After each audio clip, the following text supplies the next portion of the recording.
Namaste, beautiful friends. This is Elle with Sacred Union Spiritual Wellness. This channel is dedicated to enhancing and uplifting your spiritual well-being. Today, in this video, I'm going to talk about the twin flame journey. We're going to talk about the stages of the twin flame journey. This is video 3 in my Twin Flame series. If you haven't checked out video 1 and 2, please take some time to listen to those videos. They're very important to explain the pre-incarnation planning and what the mission is of the Twin Flame journey. It will help you to put the pieces together as to why you are experiencing this turbulent yet transformative path. All right, so in this video, we're going to talk about the stages of the twin flame journey. And this is actually the stages of your spiritual awakening.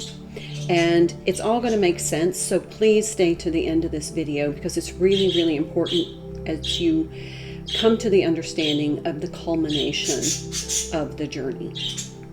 All right, so video 1 was about the pre-incarnation planning.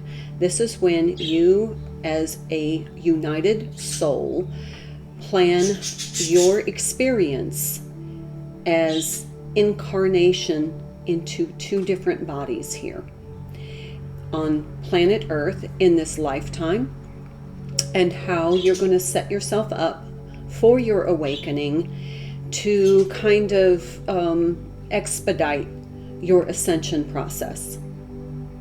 So please check out video number 1, the pre-incarnation planning phase. Then I talk about in video 2 your mission, because I want you to have the big picture as we go through this video series. So now we're going to talk about step number 2, or stage number 2, which is meeting your twin.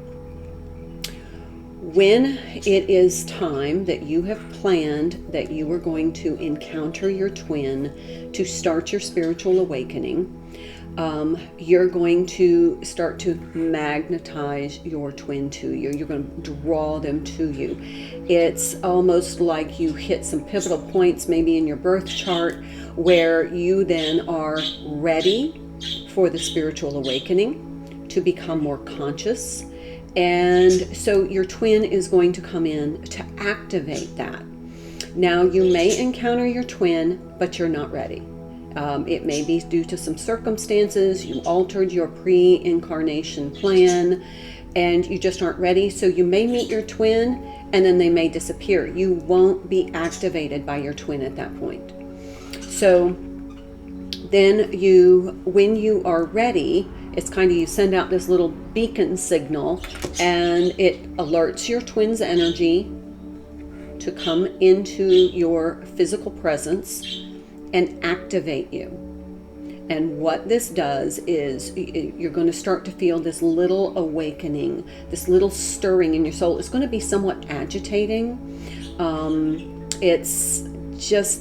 It's what we call the soul recognition. You kind of recognize that other soul's presence. It's actually your soul, but it's your polarized version of your soul, their presence, and it's going to create just this little stirring. It's going to be like awakening out of a dormancy period. And it's called the, instant recognition, soul recognition. People sometimes call this the soul shock. I do not refer to this as the soul shock stage. The soul shock comes later.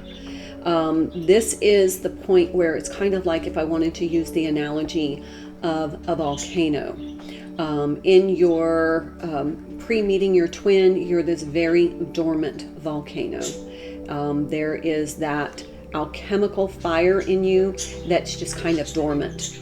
And then when you meet your twin, it starts that process of kind of coming out of a slumber, coming out of the dormancy. I don't see it as a seed being planted. I see it as a seed that has been laying beneath your exterior being, inside, and it's been dormant, and all of a sudden it encounters light and heat, and then it starts to sprout. But it feels more like a volcano, so I like to stick with that analogy. So we call this the soul recognition, where you start to become aware of your soul self, but you're not consciously aware of it. It becomes on a subconscious level, and then you get activated, and this is that stirring out of dormancy. That's the activation, and it starts very subtly. You begin to feel this slight, it's an abrasive agitation on your soul. It's kind of like you start to know that there's something different, unsettling about you, but you can't put your finger on it because you're not consciously aware of it yet. But it's just like there's this constant little agitation in your soul, and it's prompting this stirring, this activation. It doesn't like hit you bam in the face, because it's kind of priming and warming up your nervous system. Your nervous system is about to go through a whole lot of energy and some energetic changes. So you've got to kind of warm it up. And so it's like a priming, and that activation begins the priming process. Okay, so then if you're activated and you're ready to wake up, then you're going to start to feel this pull towards your twin. It's not even going to be describable. You may not even be consciously aware of it, but it's just kind of this, you feel like you should be moving toward them. You may not understand it. You may not be able to be consciously aware, but it's kind of like you always feel this inclination to reach out, to be in their presence, to know what they're doing, to kind of get their attention. And that is all purposeful. And what it does is it helps to set the stage for the deeper activations. Okay? So you'll feel like a magnetic pull. I'm using notes because I don't want to forget things. They will begin to consume your thoughts. You will feel this constant, you get into the, oh, I wonder what they're doing, and I wonder who they're with, and it's kind of like you might know where they work, so you start driving by. You try to set up meetings for, like, if they go to a particular restaurant, you'll just show up. You feel compelled, and you feel like you just need to be in their presence. Why? Because you need that activation on a soul level, and their energy is going to activate you, and they're the only ones who can activate you because they are the polarity. And the polarity is going to become very obvious soon in the separation phase. But at this point, the polarity is what, like when you have a magnet, you have different poles of the magnet. And that's what creates that magnetic field, that magnetic force.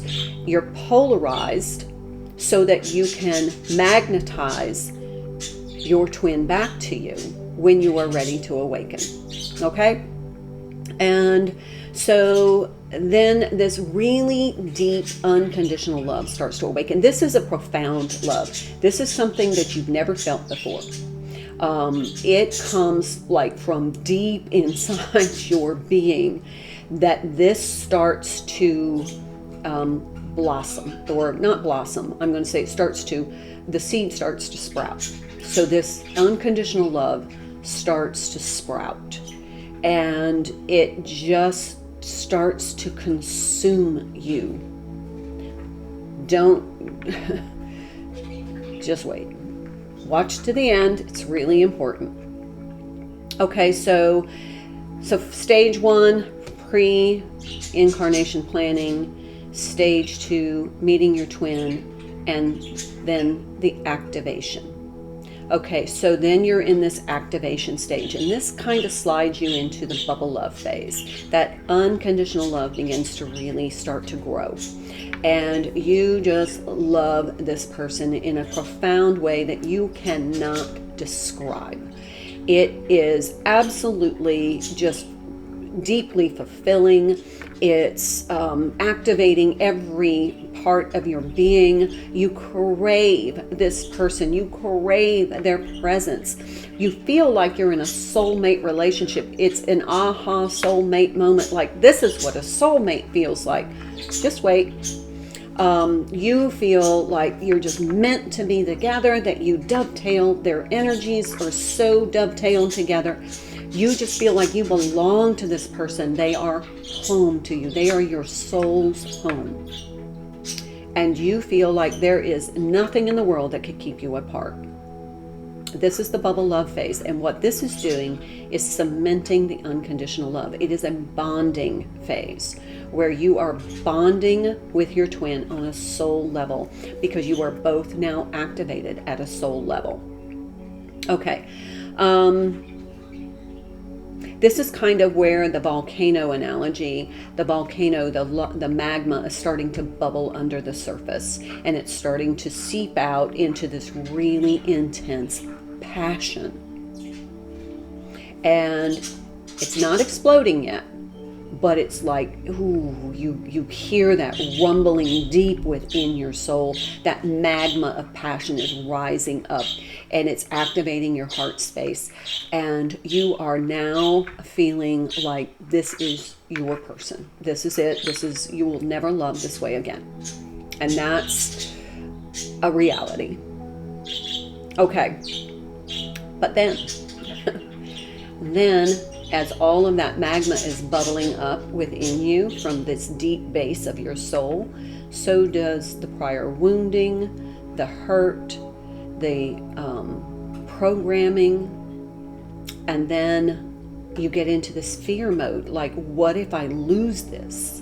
What if you're going to have the feelings of abandonment come up, that old wound of abandonment, the old wound of codependency to try and defeat abandonment. If I do so much for this person, there's no way they would abandon me. If I love them enough, there's no way they would abandon me. So then you get into kind of fear mode. You're vulnerable at a level you've never been vulnerable before, because you're starting to expose these wounds. Now, please understand, this does not happen all at once. There is absolutely no way your nervous system could handle all of those wounds being triggered at the same time. It happens in layers. Energy happens in layers. And this awakening process happens in layers. So what it does is it starts to just trigger a few of these old wounds at a surface level, and then it will be re-triggered at a deeper level, and then it will just kind of be triggered until it is basically surgically removed from you. But it's not going to happen all at once, because your nervous system would short circuit. You would have a psychotic break. You cannot be triggered in all of your prior wounding all at the same time, because your total psychological being would collapse. So it has to happen in stages. That's why this process takes so long.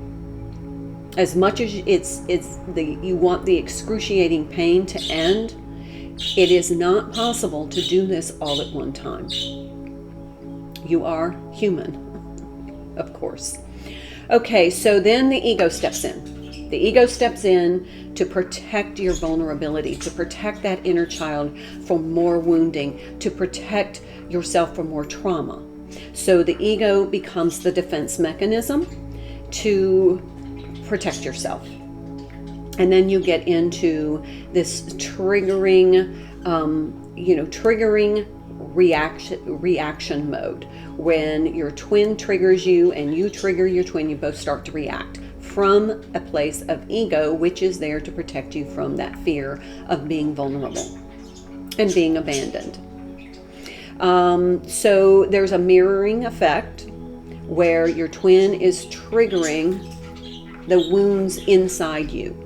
They're showing you your wounds. They're showing you your past experiences, your traumas, the things that need to be healed so that you can complete this process. Stay to the end again, because it's really important you get the whole picture here. Okay, so this becomes a very excruciating process. And so one twin usually pulls away. It's usually the masculine twin, and the feminine twin, and this is energy, not gender, the feminine twin starts to chase. Usually the masculine twin is not consciously aware of their fear. They just feel so triggered and uncomfortable. They don't know why, so they pull away. The feminine then is activated to chase. And then we get into what is called the runner-chaser dynamic. So this is part of the separation phase. So the initial separation is excruciating, but the ego is still present. So then there's the ego overlay where you say, you know what, I'm better off without them. And you know what, I'm going to be able to handle this. It's just a mere breakup, until it's not. Until you realize that this cuts so deeply into your soul that now this isn't a soulmate relationship. You know it's not. Because it feels as though this person is being surgically removed from your soul with a rusty saw with no anesthesia. And then you realize the profoundness of this connection, of this journey, of this awakening process. So now you're in the separation phase. This is when the volcano absolutely explodes. It erupts. There is lava everywhere, and the lava is this passionate anger because you are so consumed with this person's energy, their presence in your life, this love that you've never felt before, this passion that you don't even begin to know how to deal with. This is an absolutely eruptive phase. It begins the alchemical process. Look at video number 2, the alchemical process of mission. It is the whole point of this journey. The alchemical process is burning away anything that is impure, that is not built on unconditional love. And so we go through this separation, which is very triggering. This is going to get you down to some of those deeper levels of wounding so that you can heal them. And it's really important that you give yourself time. This is a long process, and it often depends on how resistant you are. So as you go through the separation process, you are going to go through what many call the dark night of the soul, or what is called ego death. You cannot be in you cannot be in the vibration of unconditional love. You cannot unconditionally love anything through ego. So the ego is going to have to go. Now, you've used this as a defense mechanism your entire life, and you have relied on your ego to protect you. So it's really, really hard to give that security up. And how resistant you are to that is going to determine how long this process takes. So let me see. There are usually during this separation time very hurtful behaviors because you're both still in ego. So you may try intentionally triggering each other. You are definitely ego reliant. You are going to start to process some of the lower vibration energies that have fed your ego. They've given purpose to your ego. And those are fear, anger, betrayal, lack of self-worth, self-loathing, addictions. All of those lower vibration energies are going to start to be processed. It is a painful yet transformative process. And if you've been on my channel, you know I always say this is a turbulent yet transformative process. This is the turbulence, and it is going to be a bumpy ride, so buckle up. But it's necessary. It's the alchemical process to burn away and purify your soul's progress. Let's see if there's anything I missed. Nope. It also depends on your wounding, how deep those layers go. Many twins have had very deep lifetime woundings. It takes a lot of time. Again, you cannot bring all of those woundings, all of that trauma back to the surface all at one time. Your nervous system will short circuit. So it has to be done in layers. And you may heal one of those traumas a little bit, but then you're going to be triggered again. And then it's going to rise to the surface, and it's going to kind of make itself known and be very blatant and in your face. And then you're going to have to consciously start to heal that. And that's going to take time as we go through these layers. Now, part of this process is reactivations with your twin.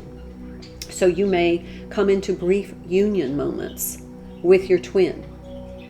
And what that's going to do, and you'll know that you're healing, because it means, okay, I've healed kind of this surface layer. Now I got to go down to these deeper layers. So that twin's going to come back in, whether energetically or in your presence, and you're going to have this brief moment of reunification, and then it's going to trigger all over again. You'll go back into separation, and this is going to happen as many times as needed for you to process these wounds.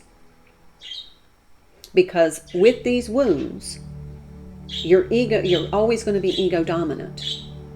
And you can't be in unconditional love being ego dominant. So the ego's got to go. But it's going to be there as long as you need to protect that vulnerability. So this is kind of the alchemical burning away of the ego. And this is going to determine on the level of trauma and wounding that you have, and also how much you resist the healing process, the triggering process, and making it useful as opposed to being a victim.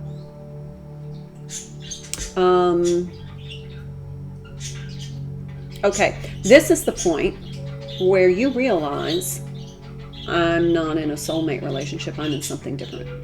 This feels different to me. This is when you start Googling soul connections. And then you encounter the term twin flame. That's how it happened to me. I had never heard of twin flame before. And I was in my mid-50s when I became activated with my twin.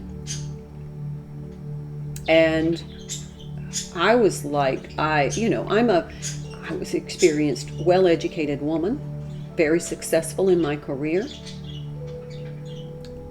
And I had never been through anything like that before. And when I heard the term twin flame, I'm like, what a hokey crack of shit that is. Somebody's making up this term. Until I felt it. And I felt it at such a deep level that I was like, there's truth here. That begins the learning journey. So after the dark night of the soul, all of your belief systems start to crumble.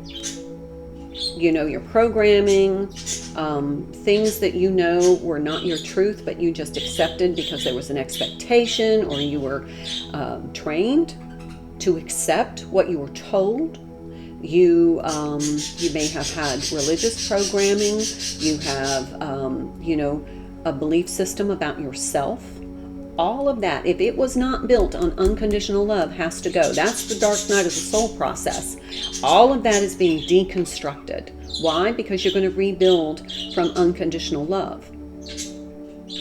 And when you rebuild, you can't have any of the vestiges of that old programming, those old belief systems, because they were constructed from ego.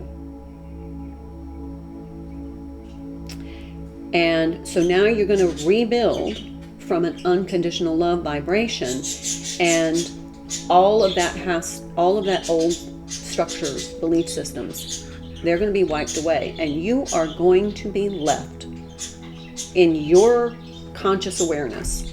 You're going to feel like you have absolutely zero left. You are going to feel like you are alone in the universe. I remember this point because I would sit out on my little front porch right over there. I'd be out almost all night. I'd be looking at the stars, desperate to feel like I mattered to something, to someone. And then I was just pleading with the universe to send me a sign. Just send me a sign. And I would see a shooting star. That was my sign. So anytime I got to that low, desperate, absolute self-worth lowest point, I would go sit out under the stars and ask for a sign. And it would be there. I would see a shooting star. And then I knew, the realization hit me that I mattered that much, that my little insignificant pinpoint of a person in the grand scale of the universe mattered that much. That source, the divine, the universe would take the time to send me the sign I so desperately needed. That was my pivotal point, that I mattered.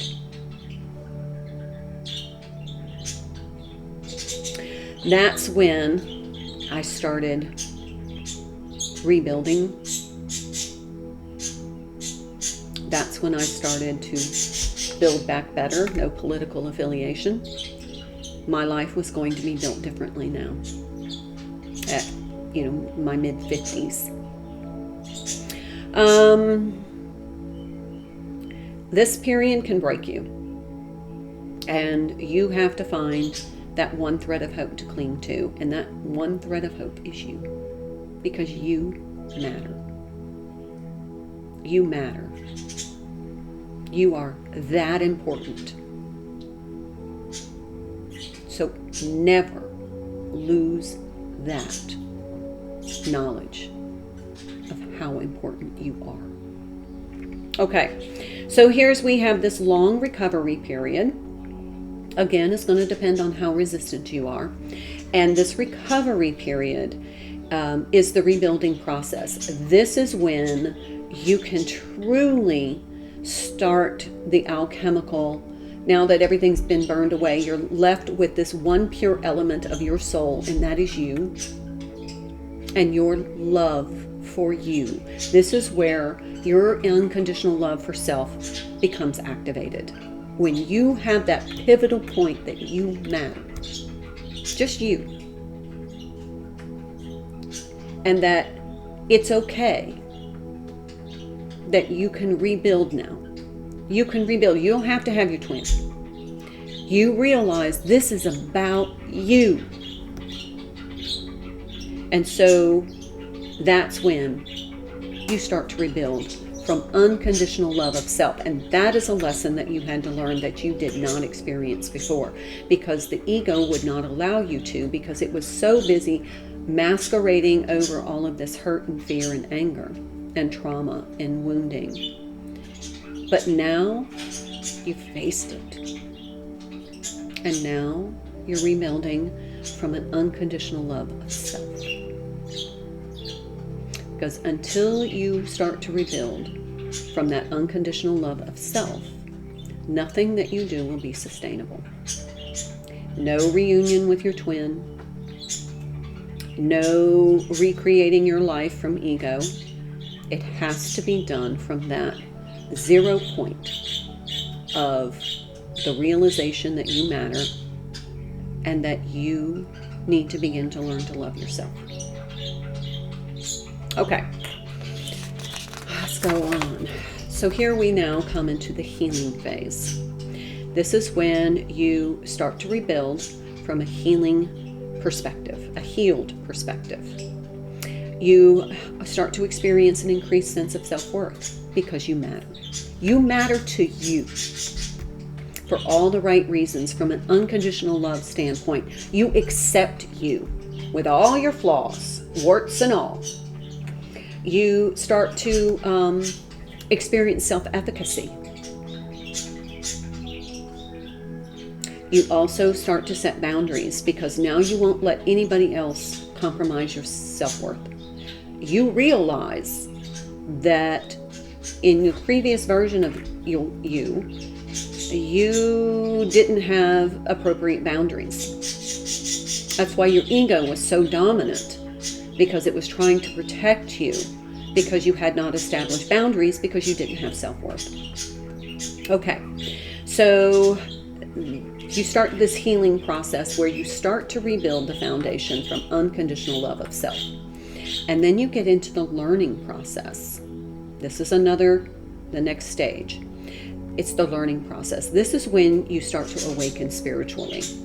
This is when you're kind of like, oh, I'm a soul in a human body having an experience. This is a learning journey. This is a growing phase. I'm here on this planet to learn and grow and manifest and create.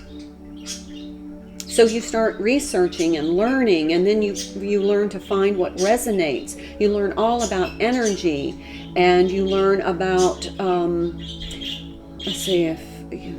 you learn about how to recreate your life from this energy of unconditional love of self.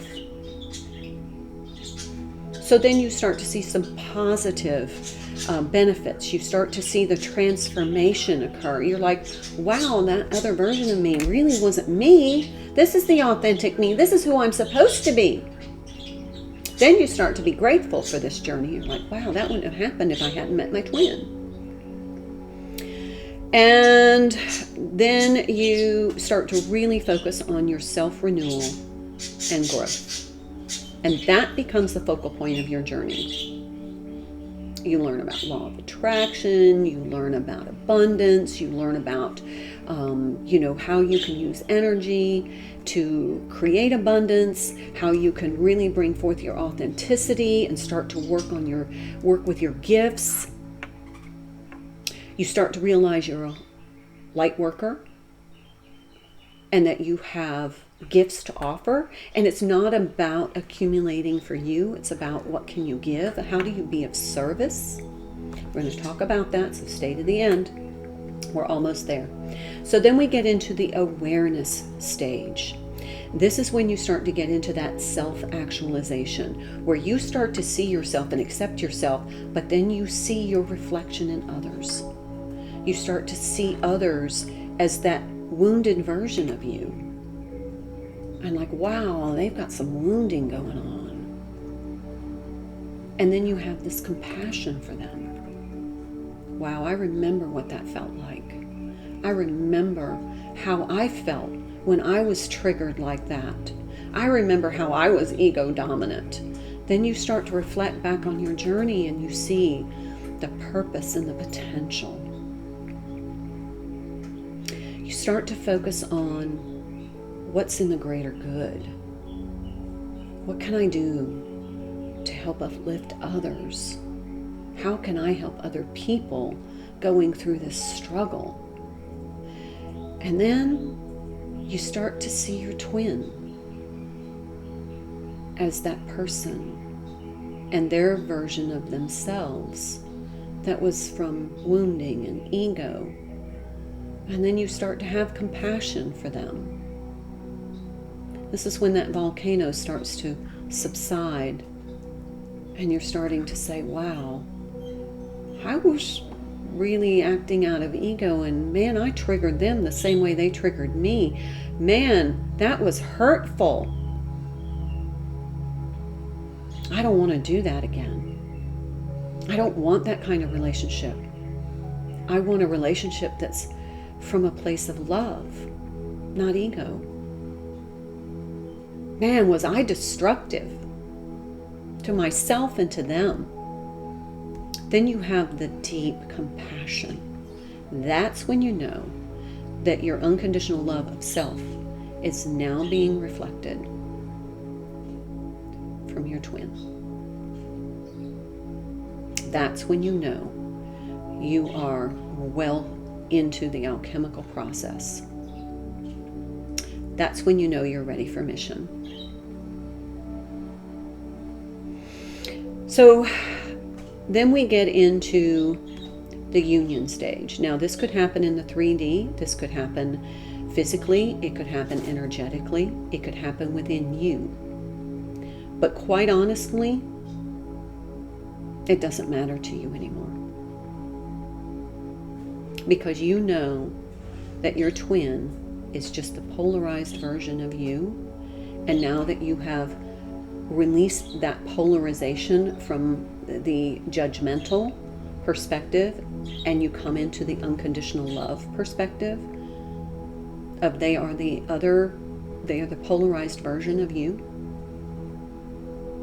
you begin to magnetize them back to you. But it's a different perspective. The ego is gone. The compassion is the reigning force. The unconditional love is the dominant feeling. And so that magnetizes them back. They may not have gone through their healing journey. They may still be in ego. They may still be in wounding. But you see the journey differently. You see them through compassionate, loving eyes and a loving heart. And you are open. And then you, at least on the quantum level, are unified, because you're not pushing them away and you're not trying to chase them. You are just receiving. The feminine energy receives. So if you are a feminine energy, you are receiving. And you are receiving their energy. And you are just trying to help them go through the rest of the alchemical process so that they can be healed. Now, some people experience it differently, where they feel like they still have that compelling, I have to be with this person, and that might be linked to your mission. I do not have that.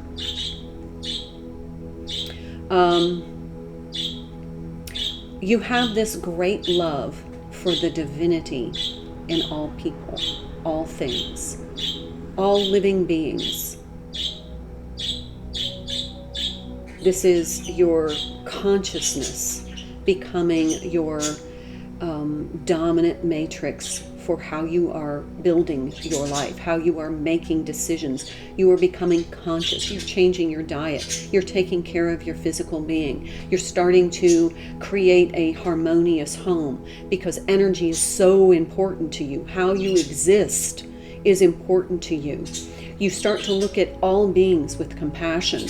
I mean, earthworms start to have a different meaning for you. That is a sentient being. That tree is a being. That bird is a being, and everything starts to look differently to you. You experience the world in a different way. You are connected. And if you have a spiritual gift, oh boy, that's online. And then you realize that that gift is there to help you, help others. Okay, so then we get into the phase of mission. And this is, how am I going to create from this position or this feeling of unconditional love, this being, unconditional love? Because what you create from here is not only sustainable, but it helps elevate humanity. It helps in the ascension process of humanity. It anchors the energy of unconditional love on the planet so that humanity, all humanity, can evolve and ascend. It anchors the 5D Earth, the age of Aquarius. And that energy that you are now being is pivotal in the ascension process for everything. And you become to take that seriously. And then you, you start to consciously create that which serves for the greater good. You use your unique experiences, gifts, talents, all of that to create from a more purified soul presence. That alchemical process is now complete. So now you are beginning to create from unconditional love, which is sustainable, which elevates, which uplifts, and which, from your perspective, from your unique perspective, expands the consciousness of Source. And that is the mission. The alchemical process is how we get to that mission, but ultimately when you go through the twin flame journey, you are creating from a place of unconditional love. And that is the expansion of the consciousness of Source, of the One, of all. And that's the journey. You are transformed. You are a higher version of yourself, and what is in the highest good becomes your priority.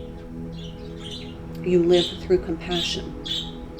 That is your ascension process, your spiritual awakening. And now your goal is to be of service. I thank you very much for being a part of this video and a part of this journey for me. And I hope you found this helpful. If you did, would you please hit that like button to help with the algorithm? And then also, if you would like to watch more of my content, please hit the subscribe button. I value your time. I value your energy. And I am so grateful to share my journey with you. I hope you have a wonderful day. I look forward to seeing you again soon. Namaste.